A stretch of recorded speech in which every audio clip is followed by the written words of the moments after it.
Oh, Danny boy, the pipes are calling from glen to glen and down the mountainside. The summer's gone and all of the roses falling. 'Tis you must go and I must bide. But come ye back when summer's in the meadow, or when the valley's hushed and white with snow. 'Tis I'll be here in the sunshine or in shadow. Oh, Danny boy, oh, Danny boy, we love you so. And Alan's professional friends, some people were in for a long time, and some was a lot of your family, all of your family. Thank you all. This is my nephew Christopher. After ceremonies and a few speeches, Alan's ashes in the lake that we love so much. And there'll be a legend downstairs, so take it from there.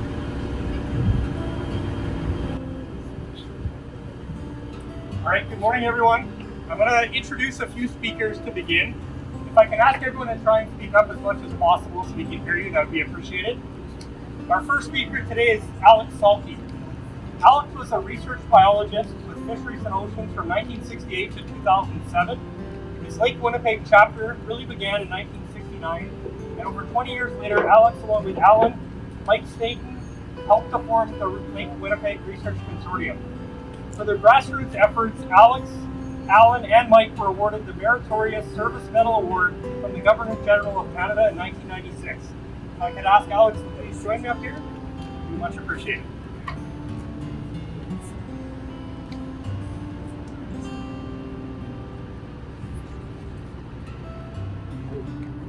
See you later. Hello, everyone. It's blessed with a great day here, and it's great to be back on the ship.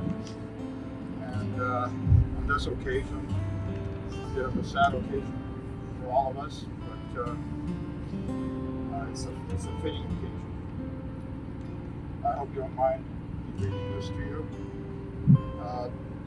It's very special to be here with you, Arlene, your family and friends, to share memories of Al and what he meant to each of us.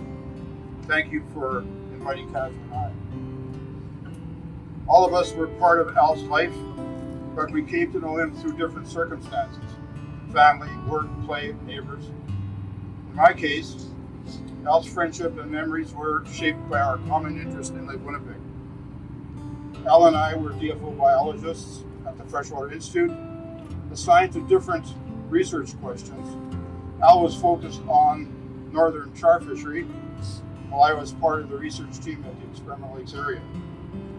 Lake Winnipeg caught our attention following the 1997 Red River flood on Lake Winnipeg's South Basin, when we agreed that the lake was suffering and needed help. During our last 9 years with DFO, we faced an uphill battle to assemble a research program that Lake Winnipeg deserved.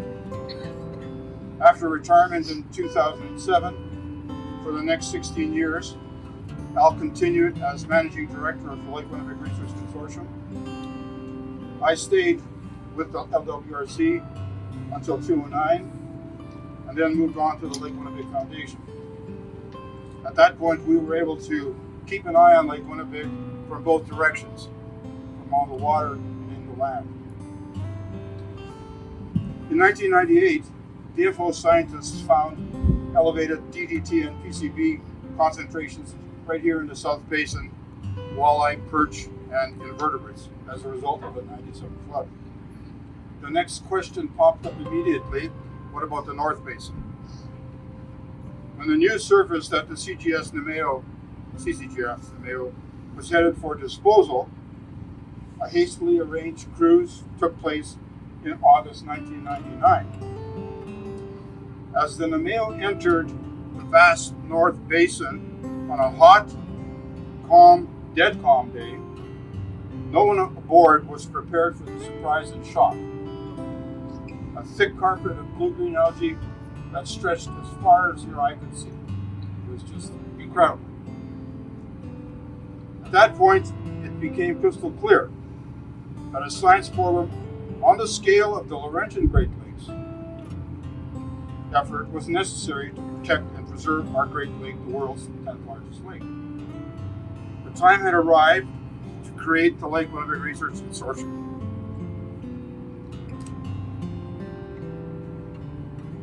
For the benefit and long-term health of Lake Winnipeg. Al had a big stake in Lake Winnipeg, both because he lived on the doorstep and it was in his Icelandic blood. His passion and concern for the lake drove him into action. As Arlene will attest, creating a safety net for Lake Winnipeg consumed a great deal of Al's energy and personal time. Pursuing the issue was simultaneously very frustrating but deeply satisfying. Al carried a heavy load, searching for program funding to maintain the consortium's NAMAO and crew. Building science capacity was also a painful process for Al, Mike, Stainton, and myself, mainly because DFO managers were unprepared to support a Lake Winnipeg science program, and the provincial government considered it meddling in their affairs. Such narrow-mindedness underlined the irony that the Freshwater Institute in Winnipeg, established by the Government of Canada to explain eutrophication of the Great Lakes, stubbornly would not respond to the serious eutrophication in its own backyard. Further, as DFO's annual freshwater work plans did not include Lake Winnipeg, our only recourse was to use discretionary research time and volunteer after hours at numerous invited public events.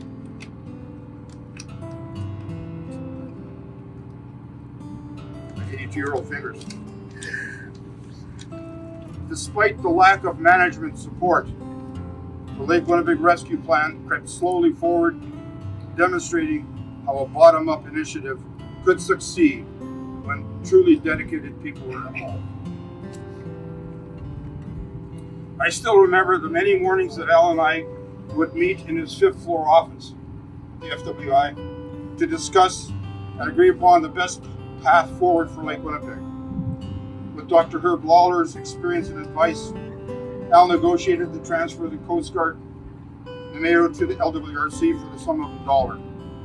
Securing the LWRC office in Gimli was another stroke of Al's ingenuity and persuasiveness. I recall mornings on the NAMAO in Gimli when Al would arrive and carefully check to ensure that the ship was in good order for the science and ship crew members before we departed on a survey. Al took care that the food and accommodations were first class to keep the NAMAO crew content. He was always present when we arrived back at the Gimli Harbor after week-long surveys. These simple, genuine gestures showed how much he cared.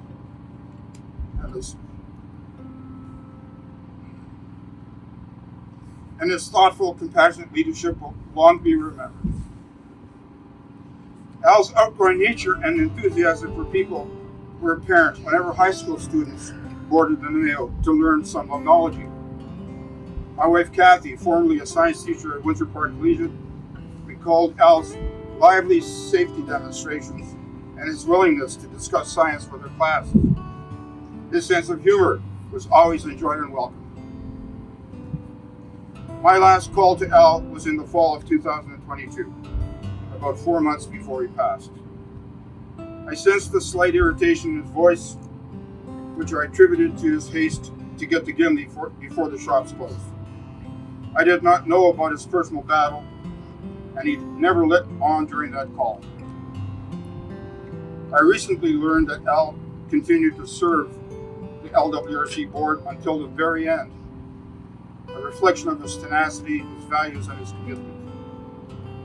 I wonder if Al had not devoted such a large chunk of his last 24 years working out Lake Winnipeg, what state would it be in today?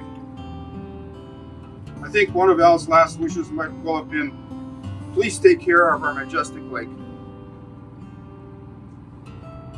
And while you're at it, our planet too.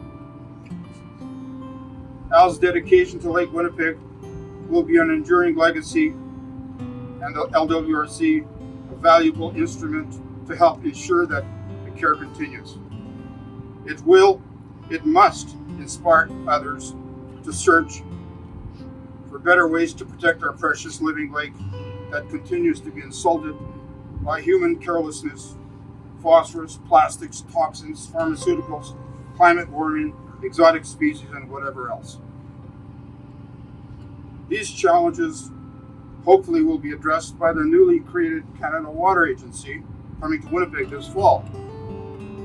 It wouldn't be far-fetched to suggest that this federal agency grew from the seed planted by the LWRC 25 years ago.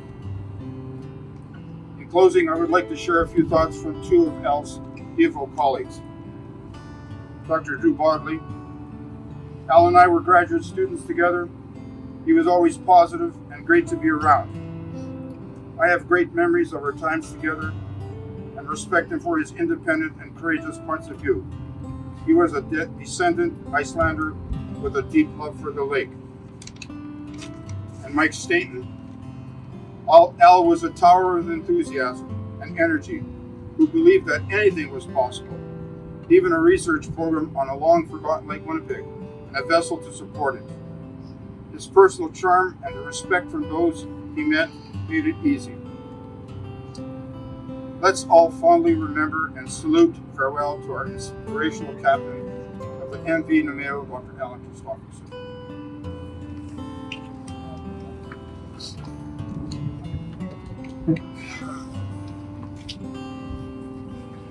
Thank you, Alex.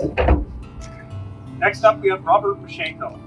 Robert first met Al in the fall of 1970 at the Delta Marsh Research Station. He went on to become Allan's supervisor at DFO from 1978 to 1997, where their work on their Arctic took them from Baffin Island all the way to the Alaskan border. Their shared interests also made them lifelong friends. They became duck and goose hunting partners in the fall of 97, and this continued all the way into 2022. Winter was a time for ice fishing on this very lake we are today, and I've heard they never caught much, but had a great time and enjoyed a few cigars. I've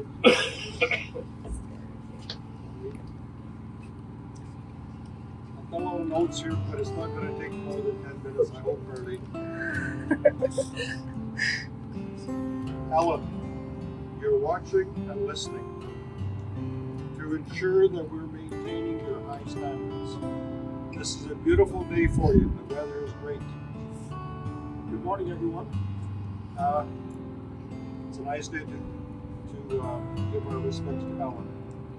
As mentioned, I knew Alan for 52 years, from 1970 to 2022. I first met him at the Delta Field Station, as already mentioned, when Alan was in his 4th year, or his pre-master's year. Alan was a kind and very generous person, very generous with his time and effort. He went many times over 100% of helping people out. He was wise and he was a good leader, strong leader. In 1975, I introduced Alan to a fisherman at Poplar River. And that's when Alan started his master's program on whitefish with Dr. Lindsay at the University of Manitoba and in conjunction with Dr. Jim Clayton at the Freshwater Institute. While at DFO, we talked about waterfowl hunting in 1977. So our first trip was Hay Point, late October, with my 17-foot Grumman. It was snowing, it was freezing rain. Quite a trip we had across the water. On the way back, we hid in the field on the swaths, and we got quite a few ducks. In 1978, Al was hired as a fisheries biologist for DFO Arctic. Well, I was Al's supervisor, but I wasn't involved with the hiring due to a perceived conflict of interest. My supervisor, the late Roger Peet, was involved in hiring Alan. So from 1997 and for the next 19 years, I was Alan's supervisor and we were co-workers. When I retired in 1998, I took on further Arctic work, another 25-year career, which just ended this past November on working on Arctic boards. Those years, of course, a few years after my retirement, Alan was at the Freshwater Institute at DFO for a few more years, and then he retired, and then he took on this project. In the Arctic, we did a lot of work together. What's now called Northwest Territories of Nunavut. A lot of experiences. For example, I'll just name a few unique experiences. In January of '79, we were doing community meetings all along Baffin Island, and we overnighted at Pond Inlet. And we had a meeting one day, and then next evening we're flying. Temperature was minus 55. It was a calm, clear, cold evening. And it was a 3-hour twin otter flight to Iqaluit. And it was a Ken Boric twin otter. And Al took the controls and flew the plane for 3 hours and landed the twin otter in Iqaluit. Al knew the pilot very well. We knew him through previous work, so he said, "You take over the controls." It was amazing. In August 81, we had a trip to Lake Hazen on Ellesmere Island. It was a 3-hour twin otter flight from Resolute to Eureka, and then an additional 2 hours to go to Lake Hazen on Ellesmere. That's one of the furthest places that we've done research on Arctic char. Al and I crazily ventured across Lake Hazen, which is several miles wide, on a small rubber Zodiac boat with a small motor. I was in the front breaking the sheen ice, and he was operating the motor. Very deep, very cold lake. A lot of our experiences were a little bit on the edge at times. Working in the Arctic is risky, and we've had those experiences. As a matter of fact, we've had some situations with aircraft, and we've been fortunate, but we've also lost a number of colleagues in our Arctic work over the years.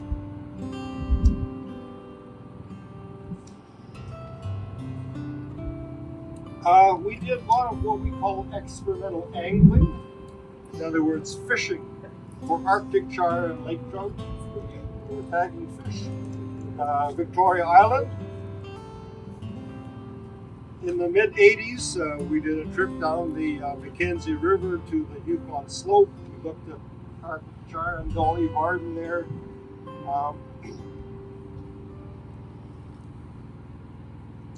And as I mentioned earlier, we had a number of close calls. We never mentioned them to Morgan or Arlene, or very little, but we were fortunate. I'm not sure what year, Arlene, it's either 82 or 83, but I helped Alan build the fence around your yard site late October, just before freeze-up. And that was the beginning of their taking up residence at Camp Morton. Allan was a very cautious and careful pilot in his private flying, and we flew the shoreline a lot. We flew also in the interior.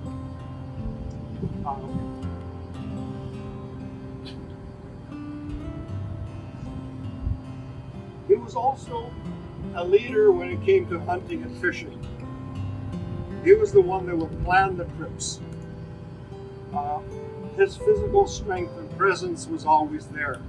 For those who know, he had the most powerful and strong goose and duck call. He was the dominant caller. He was the leader. He taught me how to set decoys in the proper fashion. Not just randomly, but there's a way that you would attract the waterfowl to come in. We engaged in our hunting mostly in the rivers and marshes. That was our favorite place, where we would go to the marsh, set up our decoys, get into our canoe, and on the canoe, and this is what I used to prop up my small outboard motor, a little beaver stick. After setting up the decoys, we would get our canoe, open our thermos, take a sandwich out, and in between light up our cigars. That was our hunting. The number of birds we got was less significance. And Allan was right-handed, but when we operated the motor in the canoe, he would sit facing forwards always, and the motor was behind him. So he'd set it up, he'd either pull the motor with his left hand, or he'd reach over with his right hand and do this. And away we go.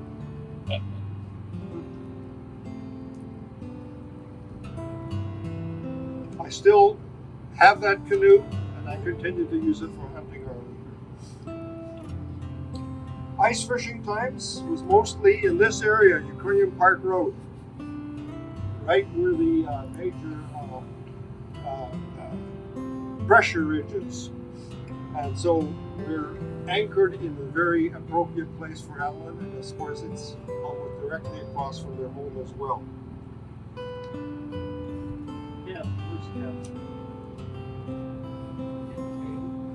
Ken, that Ken.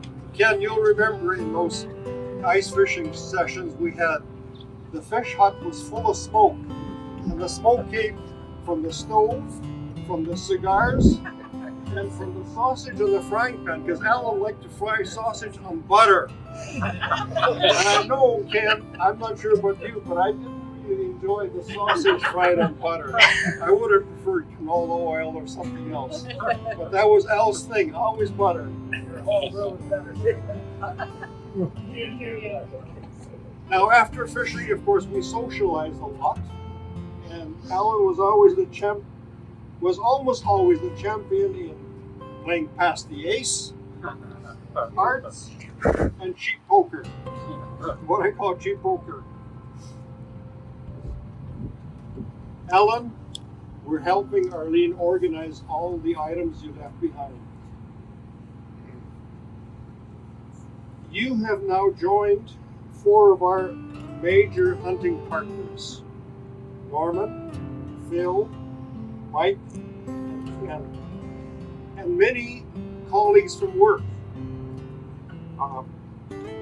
And summer students. Summer students in particular, because they were a bit younger than we were. Summer students like Dave Barber, Klaus Hockheim, Jack Orr, and others have left us. So Allan, you've joined them. Allan, rest in peace. You had a marvelous career. We'll join you sometimes in the future, and we will rekindle our stories. We'll continue our stories about our Arctic experiences. But you can do something for us. Cheer on the Edmonton Oilers, who are trying to win the Stanley Cup after drought years, over 38 years of drought. Cheer them on. We wish you all the best, Alan, and we will join you someday. Thanks.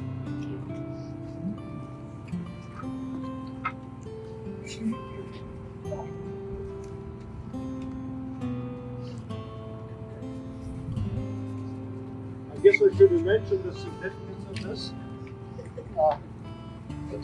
This has to do with Arctic flights, went on our flights and everything else. And this is what I wore on our last hunting trip in late fall of 2021.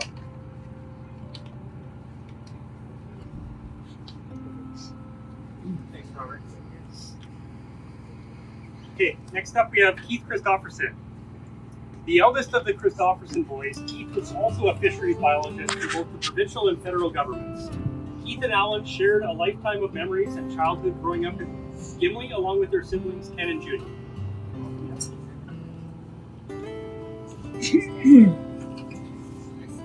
Thank you very much. I'm coming a little bit deeper as I was his older brother. So some of the things I'm going to start with were very young. Okay. Alan Herbert Kristofferson was born May 20th, 1950. As Ken and I were both earlier than our sister Judy, 7 years later, this was a very busy household. My mother, Christine Benson Kristofferson, was a teacher in the Gimli public school system and was on leave to bring up the family where there were lots of kids. She also wrote her first novel, Tanya, which was published by Ryerson Press in 1951. Alan was always very kind-hearted. In grade 2, he was looking for some abandoned kittens under a cottage. He would take food for them and check on their well-being, and as the weather became colder, one day our mother came in and tells the story. Now Alan came home with a determined look on his face and a hip jacket all done up, and the jacket was moving.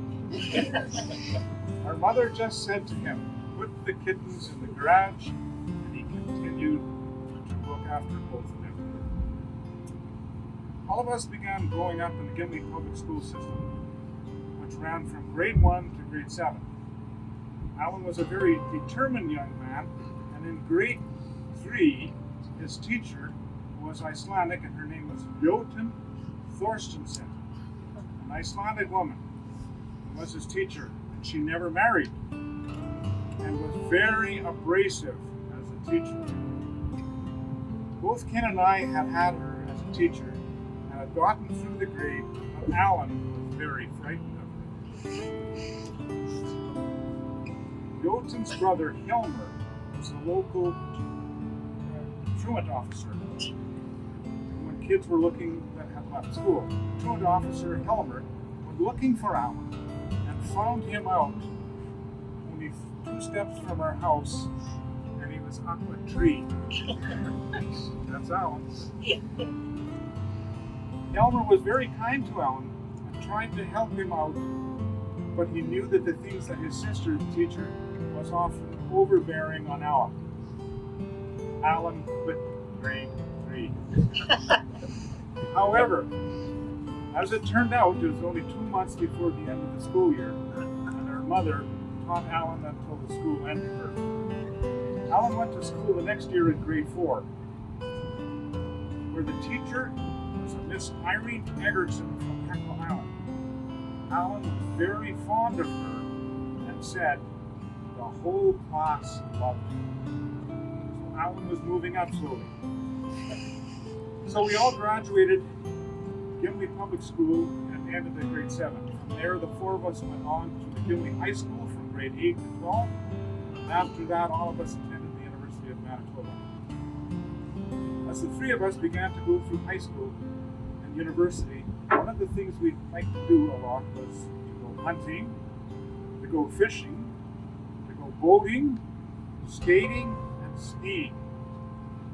Both Ken and Alan liked the convenience of the Gimli Air Force and were able to obtain their pilot license, which I did myself. Well, I was still a lot of things. Anyway, While I was still out there, my license, the sun is getting me in the eyes. Alan found a plane in Calgary, Alberta. The aircraft was called a Hawk XP-172K, fuel injected, that could take 4 passengers and had a variable pitch propeller. This doesn't mean a lot to a lot of people, but it's very important to be able to fly in a very safe manner. I talked to the owner myself. I still hadn't got my pilot's license. I told him that we were interested in purchasing the plane. If he could fly to the Gimli runway, we would check it out, and if we liked it, we would send him back to Calgary and he would pay his way into making it. Alan had the greatest interest in flying, and he and Ken decided to build a runway in our Uncle Herb's field in Pinnawong, Manitoba. Our uncle's permission and assistance helped him to land and take off there time and time again. Alan would help Herb at his farm and was also helping him help out things with the cattle. He gave Herb a lot of help and did so for many years. Alan would also fly with his wife Arlene, who made a lot of meals and that, especially in the things in the early winter time, and she would help my uncle Herb as well. Alan did most of the flying of all of us. Alan also liked golfing.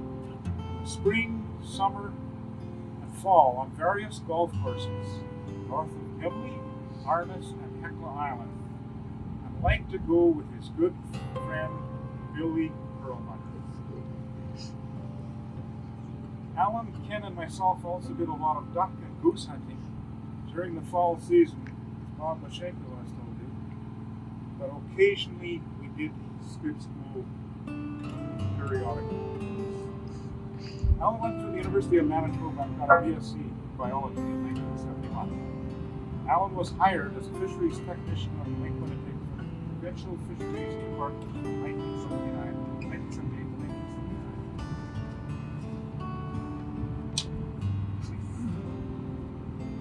In the summer of 1974, Alan hired Solmi Solmans and his son Roy in their 50-foot whitefish boat to repeat a water quality study in the North Basin of Lake Winnipeg, which was last done in 1966. Alan went on to continue his education in the study of lake whitefish in Lake Winnipeg, where he enrolled in graduate studies at the University of Manitoba in the fall of 1975. He continued working on his master's thesis in 1977 in the Federal Fisherwater Institute, where he became a fisheries management biologist in the Department of Fisheries and Oceans in Canada. Alan worked in fisheries in the Canadian Arctic, completed his master's degree in 1978, and worked with Bob Mashenko. Alan worked in the Arctic from Baffin Island to the Alaska border for close to 25 years. He visited most of the communities who inhabited there. Alan would continue to work with Inuit fishers to help him catch the spawning Arctic char that he needed. As a result, Alan completed his dissertation and received his PHD in 2003, where he worked with Dr. Ken Stewart at the University of Manitoba.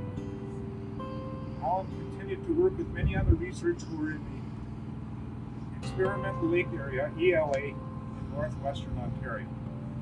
Over the years, it became obvious that the thick algae blooms that were starting to show up in Winnipeg, Lake Winnipeg, especially in the north, and in 1977, the Red River overflowed its mouth.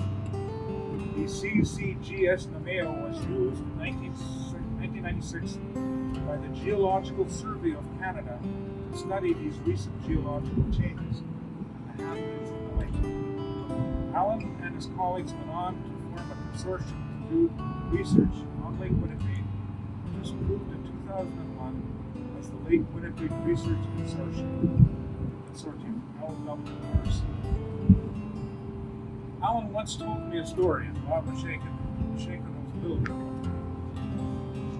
Alan said once when he flew to the north into a large lake where they had out with their set up their nets to collect different fish species.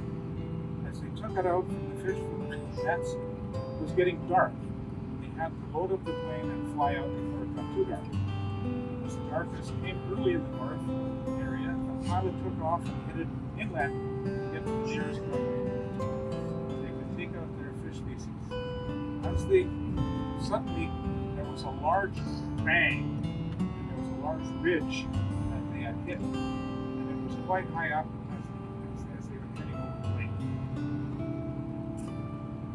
They continued to fly to the runway where they were able to land, and as they stopped, they turned around and saw that each one of them had a very white-looking thing on their face, and thought that had they not done the correct manner, the plane would have crashed.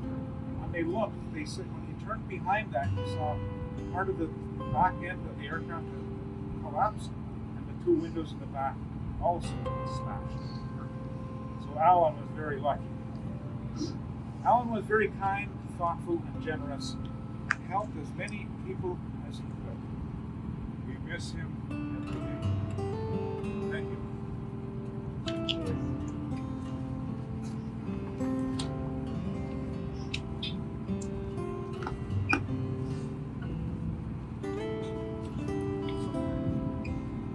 Today, as we gather to honor the life of Allan, we're reminded of the remarkable individual who he truly was.